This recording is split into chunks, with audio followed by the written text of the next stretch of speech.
That's in my next forecast coming up in just a little bit.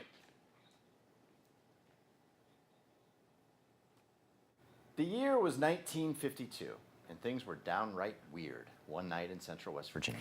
Now there's a museum dedicated to those strange events. Photojournalist Brad Rice takes us to the Flatwoods Monster Museum in this week's Traveling West Virginia.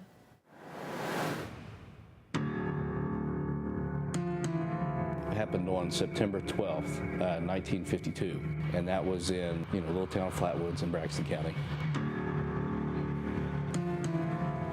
There were several young boys playing football on the yard of the Flatwood School. It was about 7 o'clock.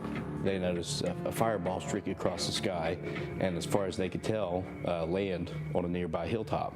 They went chasing after it to see, what it might have been. As they get to the top of the hill, they see this glowing red ball. Maybe you could call it a craft, something.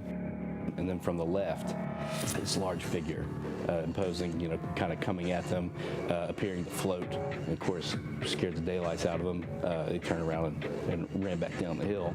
And as that spread, all over town, the word spread very quickly. So within the next couple weeks, it made several national headlines, made a couple of national TV programs. Some of the descriptions include, a height description of about, 10 to 12 feet, a red face, eyes or eye-like objects that seem to glow. When you look at the witness sketches taken at the time independently, it is kind of amazing. And we're talking about drawn by children between the ages of like 10 and 14. Their drawings are like the same, because you're talking about kids that, one, they aren't artists, and two, they didn't look at it for very long, yet independently their drawings were very the same. So there's a lot of things that make the story very compelling and people find interesting. For folks that are interested in the Flatwoods Monster, this is kind of the mecca.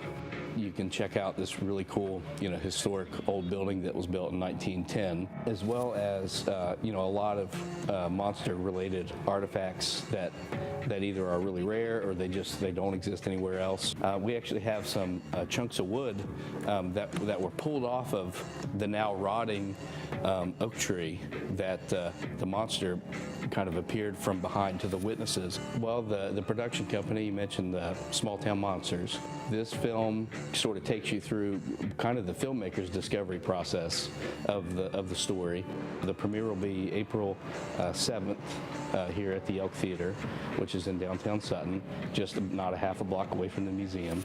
Knowing one of the eyewitnesses, he definitely saw something he could not explain. And we're not talking about dumb people here either. I mean, I know we're talking 1952 in rural West Virginia, but not dumb by any stretch of the imagination, and not having a clue what they saw and not being able to explain it. I think I've seen that guy at Moe's on my way up to a Mountaineer game. The monster guy, not the guy that Brad was talking to. The monster guy. If you'd like to see this edition of Traveling West Virginia again, or to see any of Brad's pieces, check out our Twitter page at Traveling WV WCHS. Kinda creepy. Months after the National Guard came in to